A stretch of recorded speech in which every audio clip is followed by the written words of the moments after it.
El terror es un género literario y cinematográfico con numerosos seguidores. Este siempre está como fondo de dos modelos y arquetipos que con frecuencia han sido llevados a la literatura y a la pantalla grande: los hombres lobo y los vampiros. Ambos forman parte de nuestro pasado más remoto.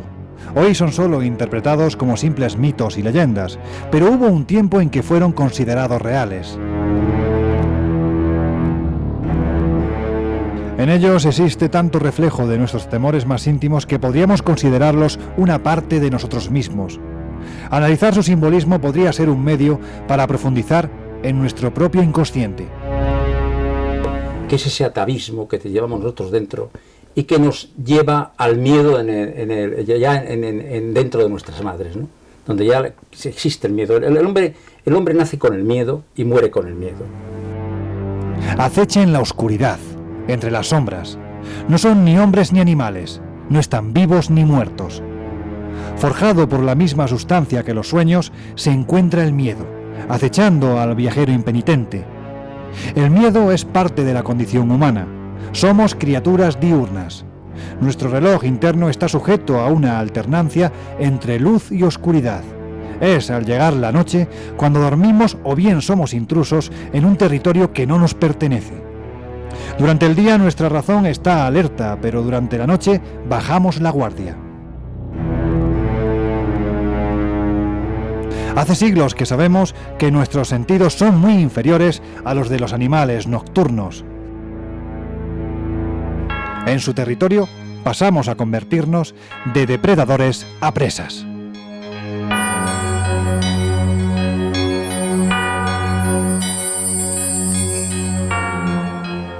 Es más que probable que las historias de miedo fuesen el primer género narrativo de la historia, surgidas ya de las mentes de los hombres prehistóricos. Es probable que aquellos personajes ominosos fuesen proyecciones nuestras, ambivalentes, que expresaban aquello que tenemos y aquello que profundamente deseamos.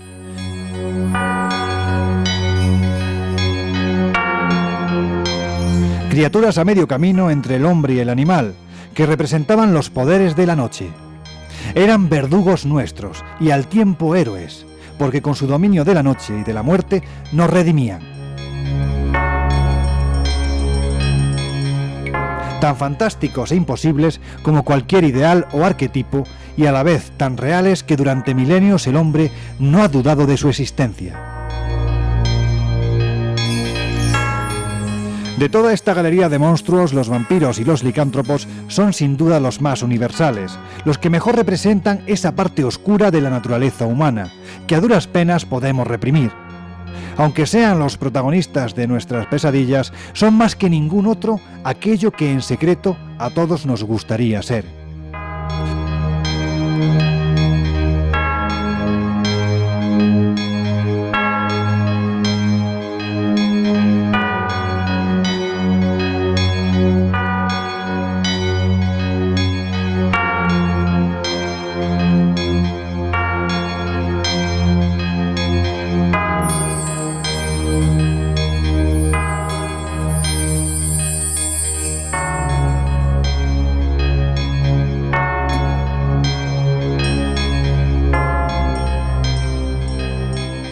Con la luna llena empieza la transformación del hombre en lobo, un ser temible, sediento de sangre que acecha a su víctima tras un matorral.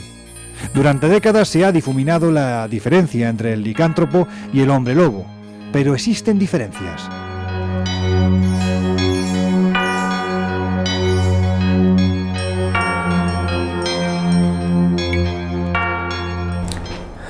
Bueno, desde el punto de vista médico, el concepto de licantropía nace como para querer darle una seriedad a una imagen mucho más anterior, que era la figura del hombre lobo, la figura de los zoantropomorfismos, es decir, la supuesta posibilidad de personas que eran capaces de transformarse en animales. El concepto de licantropía realmente no está recogido en ningún texto. Ni médico ni psiquiátrico principalmente, nada más que como un proceso patológico de tipo totalmente a nivel psíquico, es decir, lo que sería una alteración esquizoide en la cual la persona se cree que es capaz de adquirir un aspecto de animal.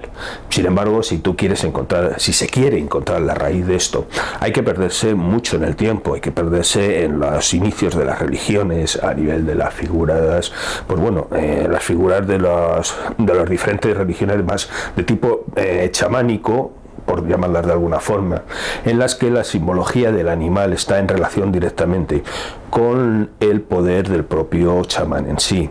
El chamán es una persona que es capaz de caminar entre dos mundos, entre el mundo de los vivos y el mundo de los muertos. Entonces su situación le facilita que toda la magia, toda la actuación en el entorno que él va a tener, puede realizarla tanto en este mundo como en el otro. ¿Qué ocurre? Que para poder conseguir la caza, que es el elemento principal de subsistencia, tienen que llegar a un acuerdo con los animales para que los espíritus animales no reaccionen o no ataquen, en teoría, directamente al grupo cazador.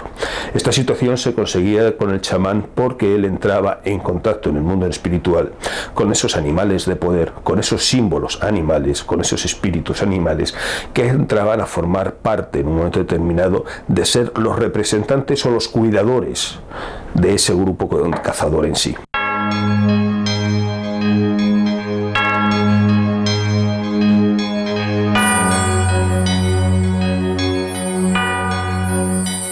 En el mito del licántropo, el hombre que se convierte en lobo, se conjugan elementos de índole psicológica y otros puramente antropológicos, relacionados con la experiencia que la especie humana ha ido acumulando a través de su historia. Evidentemente, este mito alude de forma clara a la bestia que cada uno de nosotros llevamos dentro, a esa parte animal controlada por la consciencia y la razón, hasta que cae el sol y llega la noche.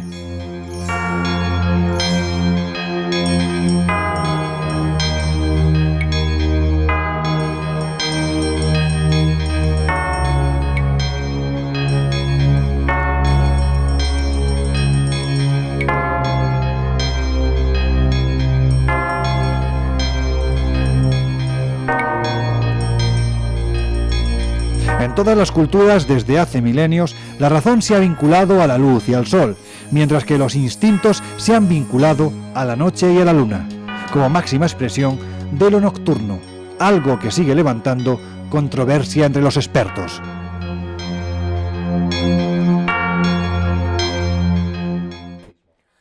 La noche y la luna siempre se ha asociado con la brujería. La noche y la luna no se ha asociado nunca con problemas de zooantropomorfismo, por una razón muy sencilla, porque esto es parte de la propia brujería. Las creencias chamánicas establecen algo muy concreto, y es que existen dos mundos separados por algo tan sencillo como es el puente o un río. El mundo del más allá y el mundo del más acá. En el mundo del más acá se vive directamente por el sol, el mundo del más allá es el otro mundo. Ese es el mundo donde cuando el sol se pone en el horizonte, sale el sol. Porque cuando nos hacen la imagen del mundo chamánico, es como si fuera un gran plato. En la parte de arriba vivimos las personas, en la parte de abajo viven aquellos que han muerto. El sol girará alrededor del plato y cuando se pone en el horizonte, empieza el día en el mundo de los muertos. Esa es la situación por la cual siempre se ha asociado la figura de la luna con todos los procesos de tipo más o menos de brujería, porque todas las creencias religiosas en las cuales estaba fundamentado su relación con el mundo de los muertos, estaba fundamentado en que tenía que ser en ese momento cuando los muertos estaban despiertos, es decir, durante nuestra noche. Entonces, todo símbolo, todo proceso que haya en esa situación, en esa creencia religiosa, sea principalmente lo que es, en este caso, la creencia del hombre lobo, la creencia de la formación en los hombres leopardo, los hombres hiena de África, los jaguares en Sudamérica, todas esas figuras siempre van a estar asociadas a la figura de la luna, pero no porque la luna en un momento determinado sea un símbolo de tipo negativo o algo por el estilo, sino por este juego sencillamente de que ellos, el mundo de los espíritus, ese mundo de los espíritus animales que originariamente eran símbolo, que representaba esta posibilidad del hombre de entrar en contacto con su parte animal, ese mundo es cuando es de día. Entonces es cuando se puede realizar todos los procesos de comunicación en este mundo y en el otro. Esa es la razón por la cual siempre se ha asociado. El tiempo ha hecho que la ignorancia cambie el concepto y se pierda ese concepto poco a poco, hasta el extremo de que hoy en día se considera que la noche siempre ha sido el elemento maligno, el símbolo de la brujería, cuando los diablos se soltaban, todas estas historias que durante siglos hemos tenido que estar padeciendo, y no es nada más que un problema de eso, de habernos olvidado cuál era la simbología original existente entre la luna y el sol y el mundo de los muertos y el mundo de los vivos.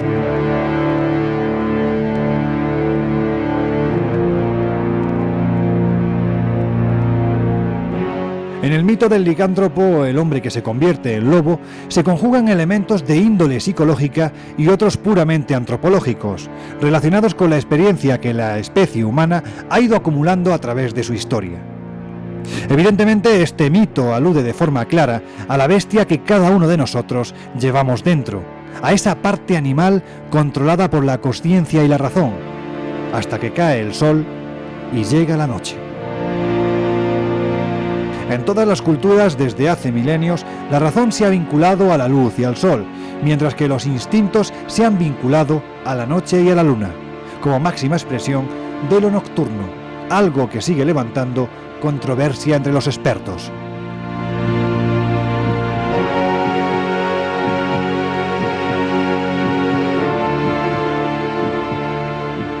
No existen alteraciones importantes que se puedan medir. El gran problema que se tiene es que muchas veces siempre se habla de que la luna produce grandes alteraciones a nivel de la psique de las personas, y hay esas historias de que los días de luna llena hay más asesinatos y esas cosas. Bueno, la realidad es que cuando todos estos datos se quieren llevar a algo como un estudio estadístico normal y corriente, te demuestran que es igual absolutamente a cualquier otra noche y en cualquier otra circunstancia. La luna llena en particular no altera actividades de tipo psicológico. Sin embargo, la luna sí altera otro tipo de actividades dentro del ser humano, pero son actividades que dependen de alguna manera de otro elemento mucho más importante, que es el de la fecundidad. Sí existen alteraciones, por ejemplo, en un momento determinado, en el número de partos producidos por un coarto creciente en relación al resto de las lunaciones. ¿Por qué? Porque evidentemente el ciclo femenino sí está muy relacionado con las situaciones del ritmo del ciclo lunar, y las alteraciones que se producen dentro del útero, del líquido amniótico donde se localiza el feto en un momento determinado, sí puede llegar a sufrir modificaciones ligeras, mínimas, por la atracción lunar, como una pequeña masa de agua, como puede ser cualquier otra parte en un momento determinado del agua de este planeta. Esas modificaciones sí se pueden ver, y se ha llegado de alguna manera a relativamente contrastar. Digo relativamente siempre porque los datos nunca son definitorios, o sea, no es decir que el día de luna llena se multiplica por 50, no, hay un poquito más, 2, 3 casos más, 4, o sea, porcentajes relativamente pequeños, pero sí puede haber eso. Pero en cuanto a la modificación de la psique de la persona, le alteran muchísimo más fenómenos como pueda ser directamente el calor, que el hecho de la existencia de una luna llena.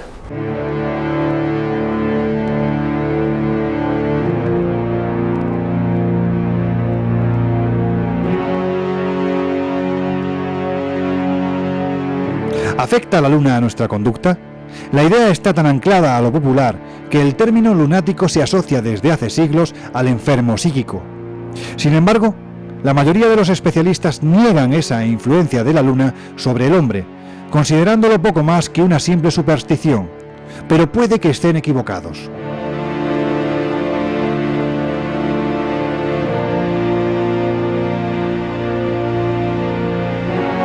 En los escasos estudios exhaustivos que se han hecho partiendo de archivos hospitalarios y policiales concretos, el resultado demuestra un claro aumento de accidentes y asesinatos entre la luna nueva y la luna llena.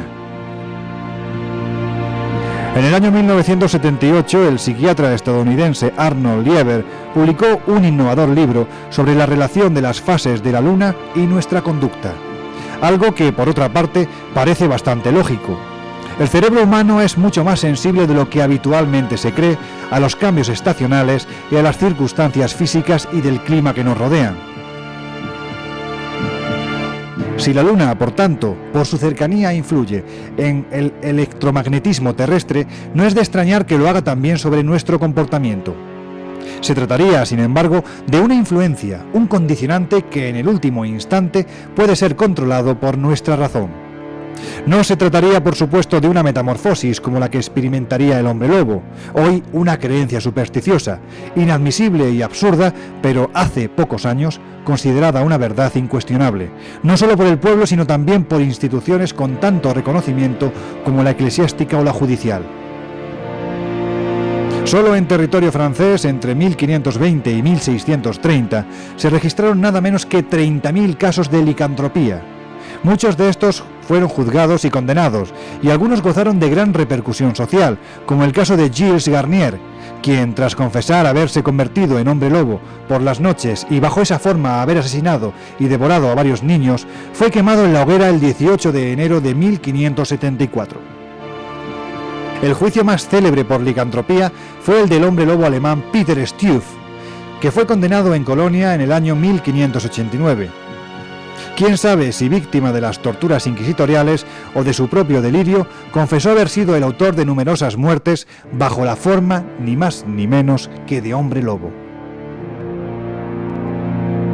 Las torturas que se le aplicaron fueron más inhumanas, si cabe, que los crímenes que se le imputaban, lo que demuestra la fuerte creencia en estos mitos. Fue atado al mecanismo conocido como rueda. Se le aplicaron tenazas al rojo en múltiples puntos de su cuerpo.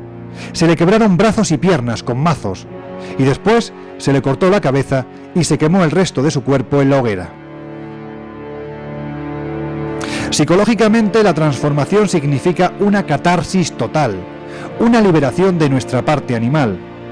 Pero hay más razones para explicar esa relación de amor-odio entre el hombre racional y el hombre lobo, razones que se encuentran en el inconsciente colectivo desde épocas remotas.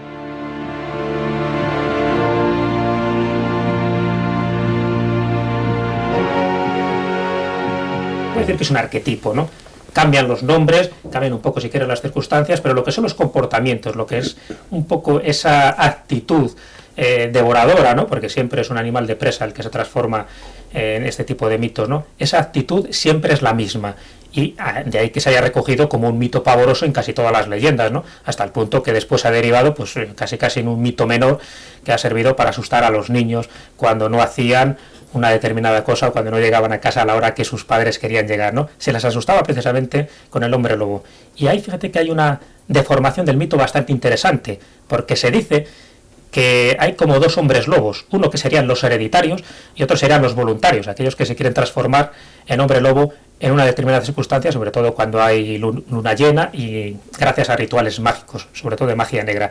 Pero los hereditarios, dicen estas leyendas, que se convierten en hombres lobos a través de una maldición familiar, normalmente paterna o materna, ¿no? Y es cuando el niño no se ha comportado bien y le dice, ojalá te conviertas en hombre lobo.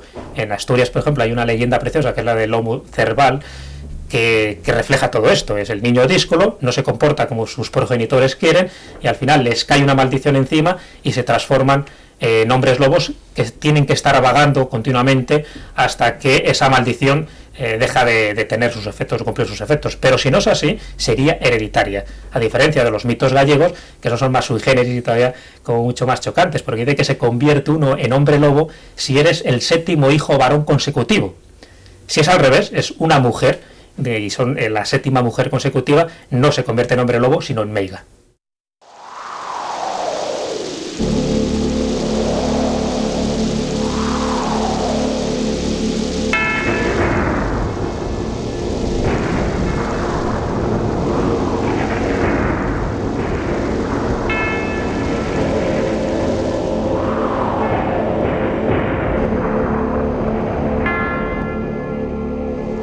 La glaciación influyó sobremanera para que el hombre cambiase sus hábitos alimenticios, abandonando el vegetarianismo y recurriendo a la caza como método de sustento.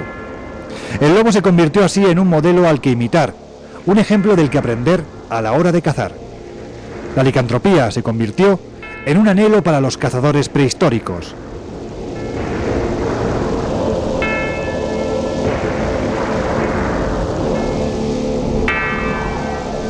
Vestidos como un lobo, En las noches de luna llena trataron de propiciar la anhelada metamorfosis, un fuerte vínculo que duraría para siempre.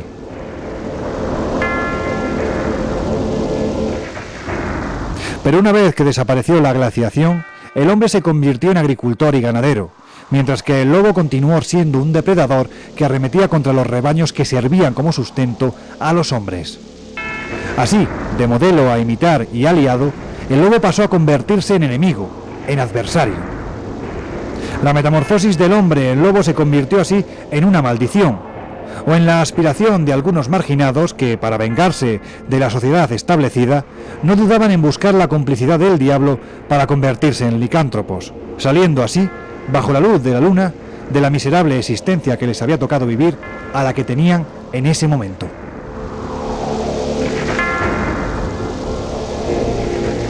De esta manera el mito quedó diluido en lo histórico y sustentado en lo popular, con un carácter simbólico en el que la transformación del hombre en lobo es, a la vez que una condena, la expresión máxima de la libertad.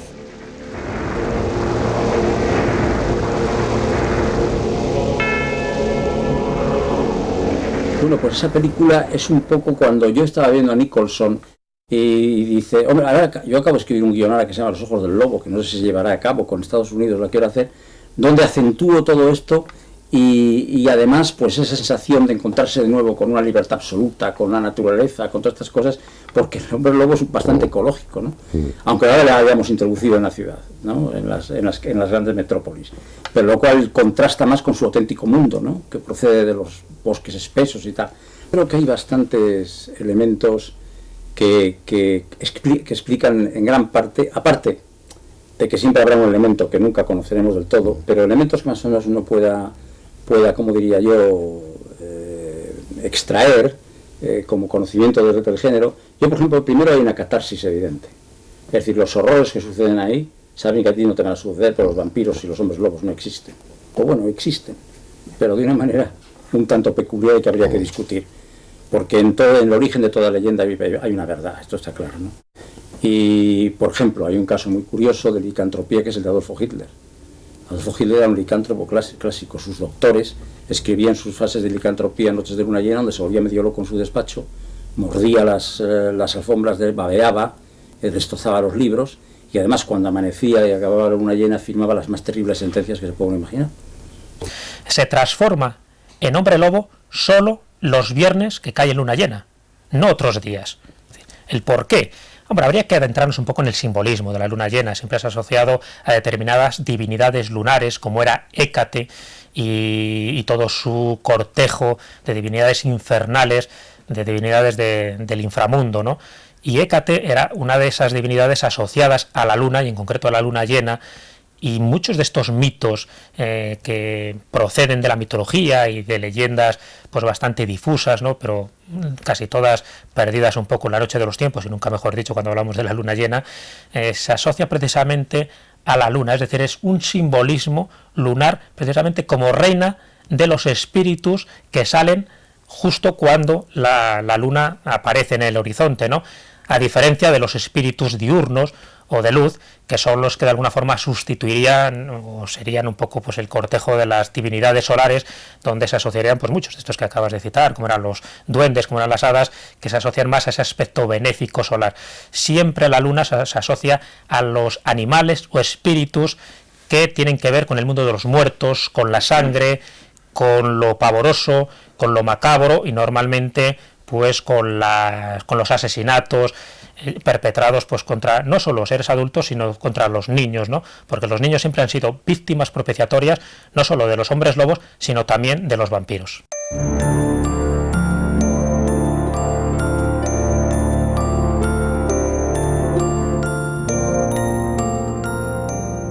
Pero si el hombre lobo es uno de los personajes más famosos relacionados con la noche y la oscuridad, no lo es menos la figura del vampiro.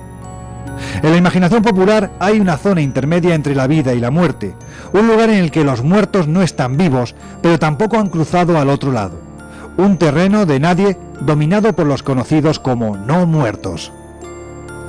No pueden ser considerados fantasmas porque poseen un soporte físico, pálido y sin vida, pero en el que no ha comenzado a hacer mella la putrefacción. Cadáveres que siguen habitados por una parte del alma, aquella que queda después de extirpar todos los códigos morales del hombre, la parte, en definitiva, más oscura de todos nosotros. Los no muertos son seres que fueron humanos, pero que, por alguna razón, fueron rechazados en esta y en la otra orilla de la muerte. Criaturas presentes en el folclore y la mitología de los más antiguos pueblos del mundo, la expresión de un odio profundo hacia los seres humanos, bebedores de sangre insaciable o devoradores de niños. Según las leyendas griegas, estos no muertos eran las lamías, vampiras nocturnas que tomaron su nombre de la amante de Zeus, a la que Hera, esposa de este dios, transformó en monstruo.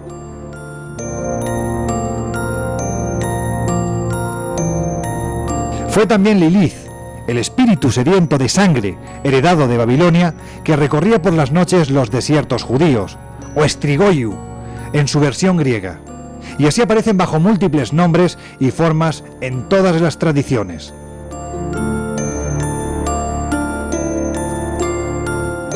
Comparten con los seres humanos este mundo, pero solo son temibles por las noches. Su condena no es solo esa condición de no muertos, sino también su sed insaciable de sangre, un fluido vital que presta energía a sus cuerpos inertes. Son, han sido y serán siempre los vampiros. Desde América hasta África, desde la Polinesia hasta las estepas de la Europa oriental, los vampiros parecen formar parte de nuestras más antiguas pesadillas. Poco quedaría de ello si no fuera por la literatura, sobre todo la conocida como gótica, que convirtió a estos personajes en verdaderos protagonistas. La primera de ellas, si dejamos al margen los precedentes de la literatura clásica, fue una novela por entregas que se publicó en Londres en 1845 con el título de Barney el vampiro o El festín de sangre.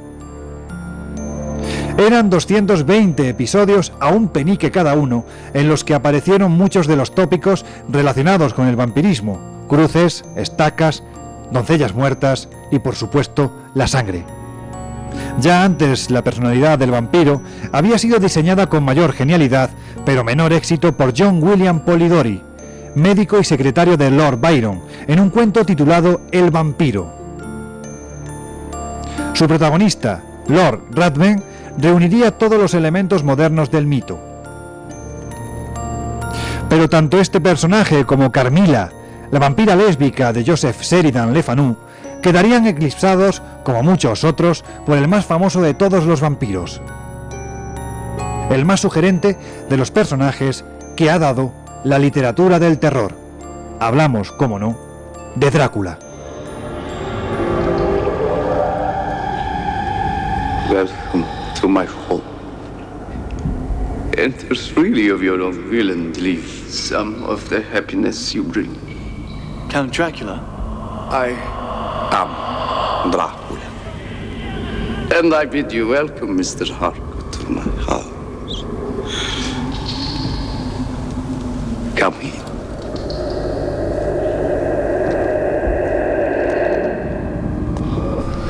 El autor de Drácula, Bram Stoker, consiguió lo que no pudieron sus antecesores: dotar de la dignidad necesaria a la figura del vampiro.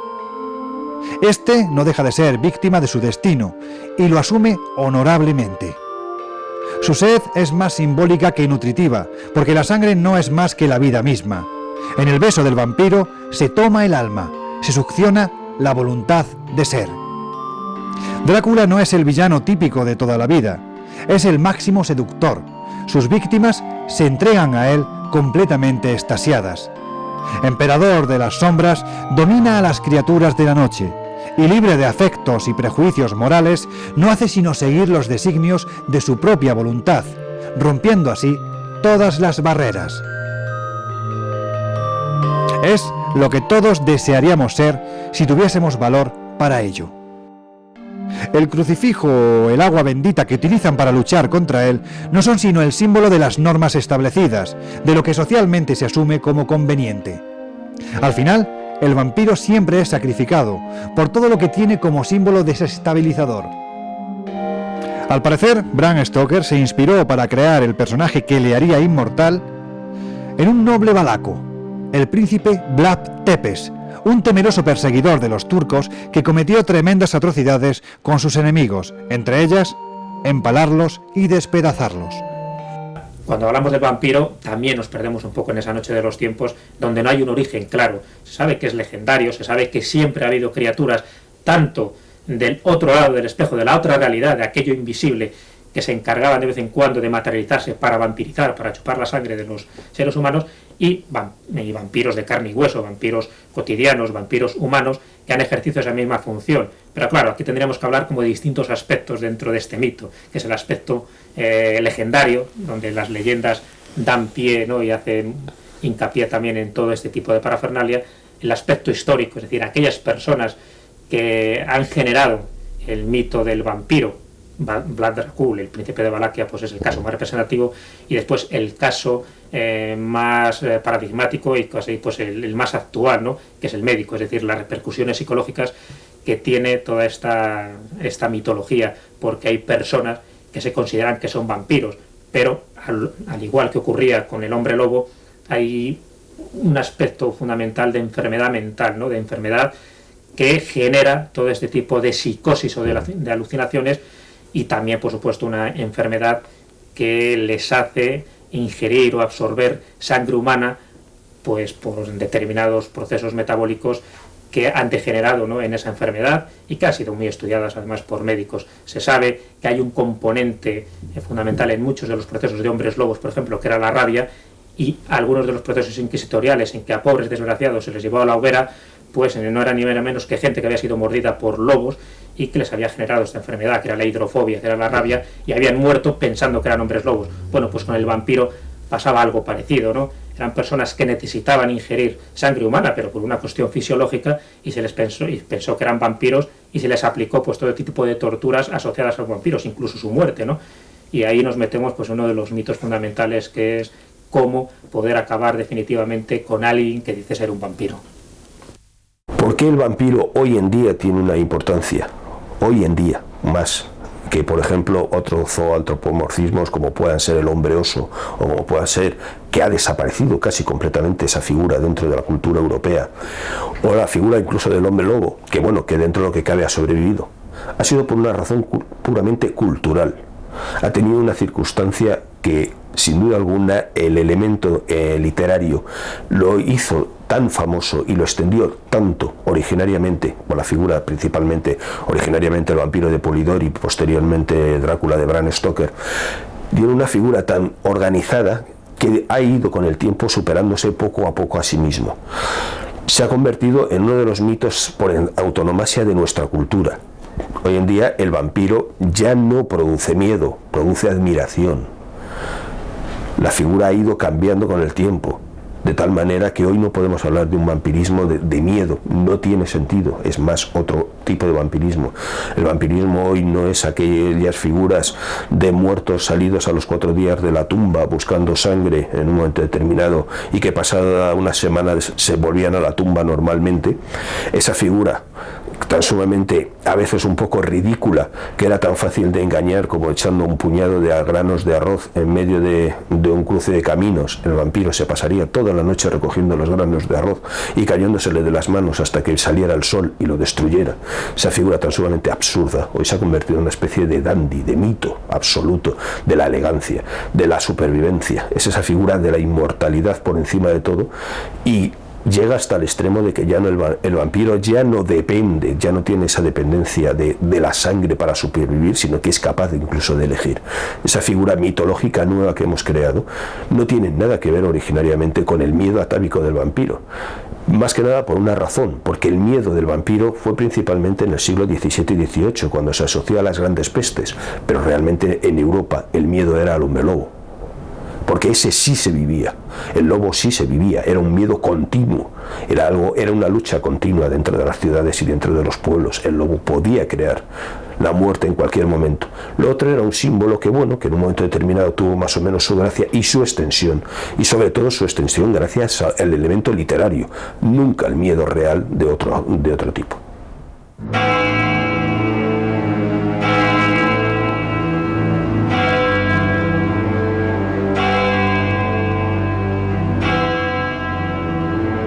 Pero habría de ser Bela Lugosi quien aportaría su rostro reconocible al conde Drácula de Bram Stoker, dotándolo de ese halo aristocrático y elegante ya recogido por John William Polidori y que pasaría a la historia, en una película de culto en el género del terror dirigida por Todd Browning y que contaría con numerosas secuelas protagonizadas también por el mismo Bela Lugosi.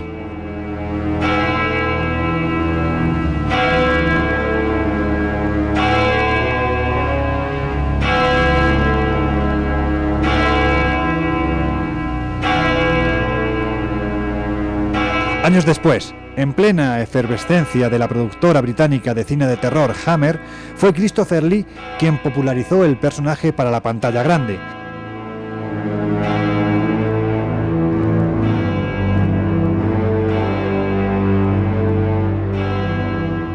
Darkness.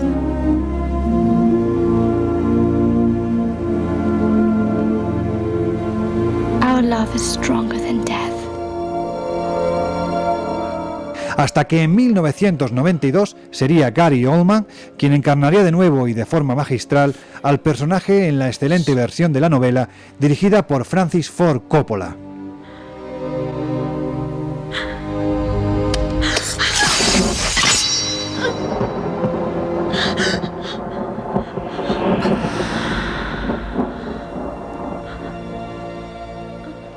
Y es que el género del terror, como la sed de sangre del vampiro y los aullidos del hombre lobo, están destinados a no desaparecer jamás.